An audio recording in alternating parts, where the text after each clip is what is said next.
Welcome back to the second week in this study, Identity Crisis. If I asked you to describe me, how would you do it? You would use all kinds of different identifying characteristics, maybe even labels per se.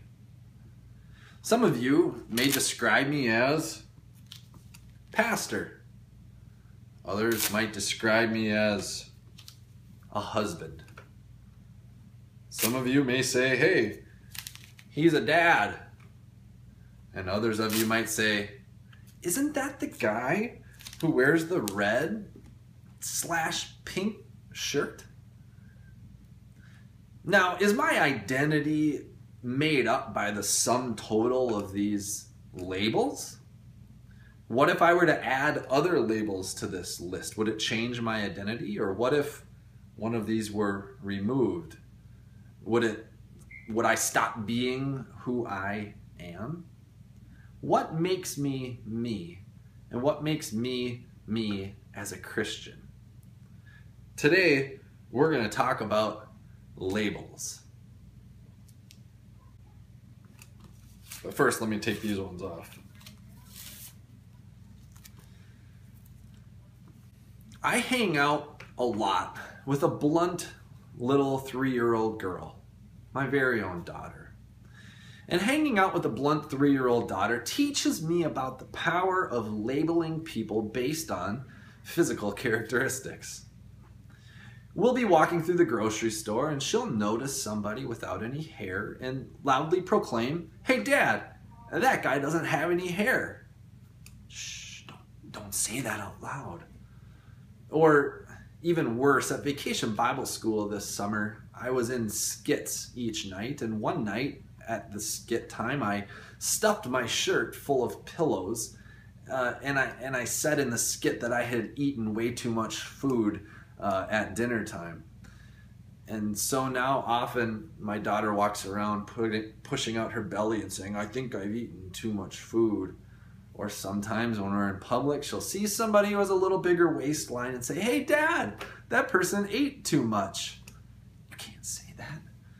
And the other day we were at the gas station and the person that we were paying, the cashier, was a male with piercings and a ponytail.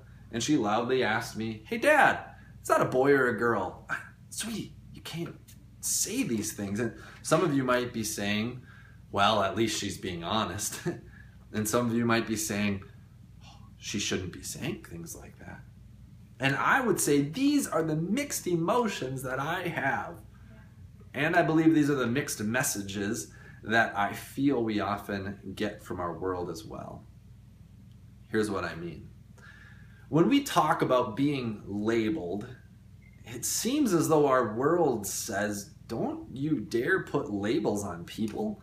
Don't judge people based on appearance or association. Get to know the real person. And I suppose those are all decent ideas, good things to do. However, if we're honest with ourselves, it's not possible to ignore the traits and characteristics of people. And should we always ignore them? Aren't those things often the characteristics that make us unique, maybe even God-given gifts? Labels, we all have them, and yet we're all told to take them off. Yet God puts a big old label on us. He puts a mark on us. See, the claim of baptism is this. God looks at you and he says, "You're my child. You're a child of God."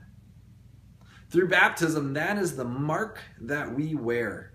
That is the label that never leaves us. I like to say that baptism is sort of like an invisible tattoo that God gives to us. When we are baptized, it is a mark for God so that he looks at us and remembers that we are his. And baptism is a mark for us to remember that we are his. See, we've been marked, labeled, claimed by our Creator and our Redeemer. He gives us our identity. all the other labels that you wear, whether it be as your occupation, or if you're a father or mother or spouse, all those things might come and go. They don't define you. God defines you, and when He looks at you, He says, "You are my dearly loved child." In your study today, you're going to look at the Bible passage from Colossians chapter 3 that says that the old has gone and the new has come. That in Christ, through baptism, we are given a new self. We're told to take off the old self, the one that dwelt in darkness and sin, and put on the new self in Jesus Christ. The old has gone, the new has come. Put on the new. However, oftentimes putting on the new isn't always so comfortable, even if it's good. I like to think about it like putting on a new pair of jeans. Nobody likes to wear a new pair of jeans, even if they look good. They might not be faded or have holes in the knees. You might look better by wearing new jeans. However, they are not nearly ever as comfortable as your old pair of jeans. Not until you wear them for a while. See, sometimes I think this is what it's like to wear the new life in Jesus Christ. It means putting aside the old self. The old self, the one that was wrapped up in sin and darkness.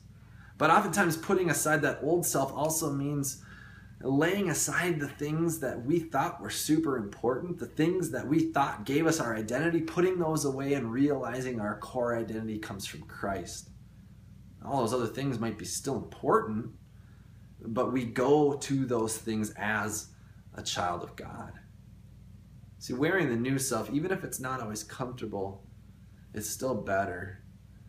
It's a much better thing to wear because it will not wear out. But it will get more familiar the longer you wear the new self. So, when thinking about labels, whether you have hair or not, whether you've eaten too much food or you're starving, you belong to Him. You are a Christian, a child of God, created by Him, given His identity. You are marked by Him, claimed by Him, graced by Him, forever His, free of charge, through the death and resurrection of Jesus Christ. And as we talk about baptism, if you are not baptized, or if you want to know more about baptism, please talk to me. I would love for you too to receive this amazing gift of God, forever marked and claimed as His child. Enjoy your time and study today. I pray it is a blessing to you and your loved ones.